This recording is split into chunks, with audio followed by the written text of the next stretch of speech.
Hi hello friends, మనం ఇంట్లో రాగి జావ ఎలా ప్రిపేర్ చేసుకోవాలో చూద్దాం. ఫస్ట్ మనం ఒక బౌల్ పెట్టుకోవాలి.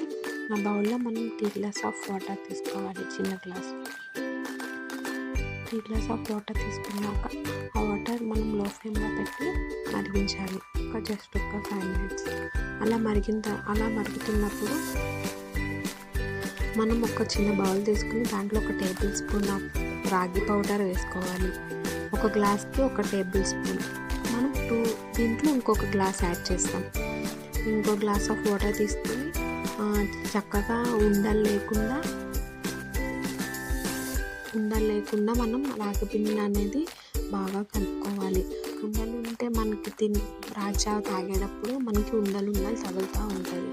సో మనం ఉండలు లేకుండా చక్కగా మెల్ట్ చేసేసుకోవాలి దాన్ని. అలా మెల్ట్ అయిన పిండిని మనం ఆల్రెడీ వాటర్